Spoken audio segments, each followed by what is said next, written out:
Welcome to Growth Happens in the Dirt. I'm Katie Jolly, a Dr. Amen elite brain health trainer and naturopath, and this is my story of brain injury and a pathway to heal, which will hopefully help you and your loved ones.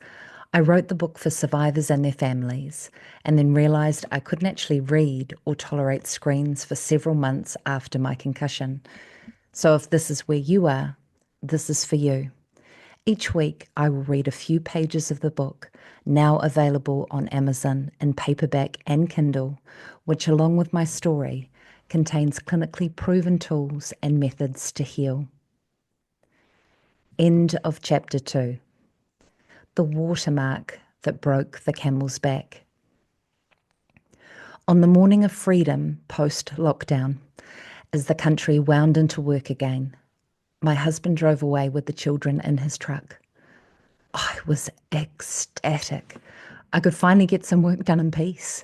A breakfast of painkillers and coffee acidified my gut as I sat down to the laptop to do work. I was typing a sensitive document when suddenly I hit a speed bump. I wanted to insert a draft watermark, but for the life of me, I couldn't remember the word or even how to find what I needed. My brain was blank. No matter how hard I tried, it felt like squeezing blood out of stone, and I sat there for 20 minutes staring at the screen. Eyes burning, I started to type. My fingers were pushing all the wrong buttons. I couldn't type. My brain could see the words and what they should be, but my fingers wouldn't comply. Suddenly, my breathing got rapid, ears numb, heart beating as though it would leap out of my mouth. As the pressure built like a steam engine train up a steep hill, I burst into tears and screamed like a wild woman for what seemed like an eternity. Then suddenly, something inside me snapped. Like turning off a light switch, all the emotion was gone, and an eerie clarity entered my mind. I must leave. Right now, it's time to go. My family don't need me. Nothing is important anymore. Nobody needs me. The only solution is to go. I need to buy a tent and move into the bush, leaving my family, who will all be better off without me. With a rush of adrenaline, I took immediate action. It all made sense. Why had I not seen it this way before? Well, with military precision, I ordered a tent online to pick up that day. Then I ran around the house like a crazy woman, packing everything I needed for my new life. Medication, coffee, a sleeping bag, pillow, a few clothes, and my yoga mat. Here I was in May, where zero temperatures were looming in the New Zealand winter, about to leave my home to live in a tent. No food or other supplies, just armed with a new life purpose that had overtaken me. In under 30 minutes, I was packed to go. I thumped down into the driver's seat and turned the engine on. Blind with determination and no rational brain function at all, I didn't even notice that my father's car was entering our driveway. He parked alongside me with a quizzical look on his face. Dressed in his painter's overalls, he seemed like a mirage. I hadn't seen him for 2 months because of the lockdown restrictions. He tapped on the window of my truck, pointing to the pile of my new life, and said, "What are you doing?" I blinked. His face was like a dream. My eyes darting nervously, I wound down the window with his hands firmly on the steering wheel, stating, "I'm leaving the family, Dad, and going to live in the bush. I've had enough." His face furrowed in concern. "What do you mean you're leaving?"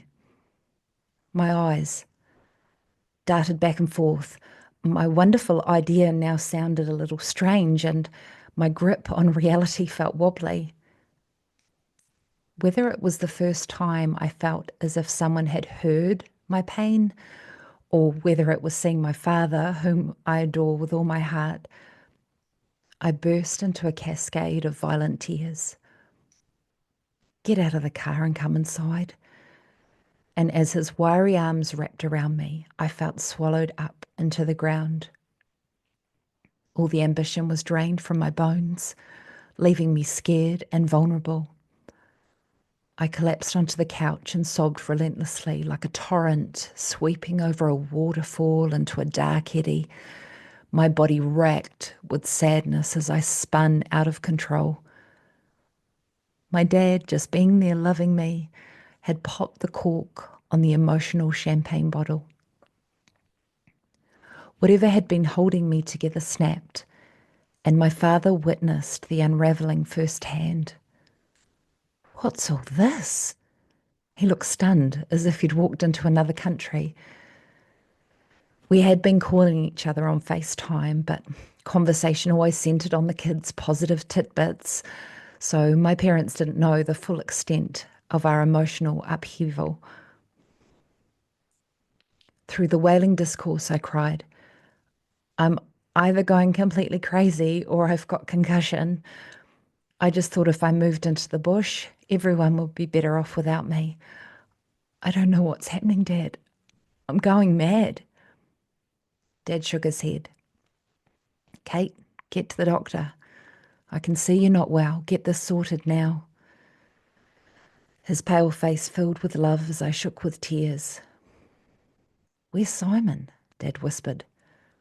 At work, I sobbed.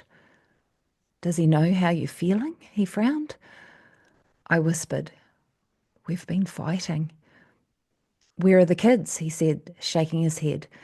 I wailed as snot poured down my nose into my mouth. School and daycare. Simon is picking them up later. Dad blew out his 3 little breaths, his default for when he's stressed. Get upstairs and call the doctor now. I'm not going anywhere until you do. Tool.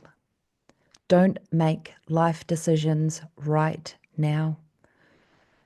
Do not make any major life decisions throughout your concussion journey, especially in the first stages of rehabilitation.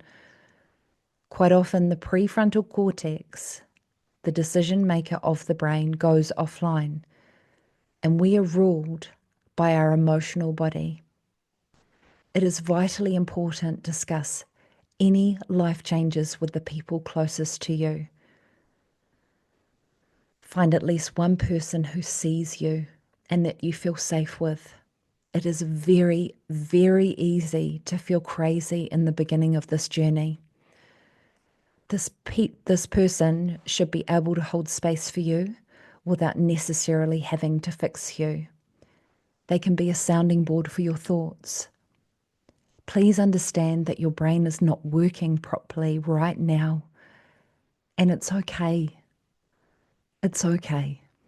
Right? The inspiration to sell your home, leave your relationship, or purchase something may be the result of scrambled pathways. Park all big decisions for at least 6 months after your initial accident. For those supporting someone with concussion, it is useful to just be with your person. Not talk, but just sit quietly and listen to allow them to process what is happening inside their internal cage. Thank you for listening to Growth Happens in the Dirt. The book is now available on Amazon. If you'd like to go a bit faster with this, it's actually on Kindle now as well. So I really hope that this helps you, and I look forward to tuning in with you next week. Remember, growth happens in the dirt. So wherever you are, keep shining.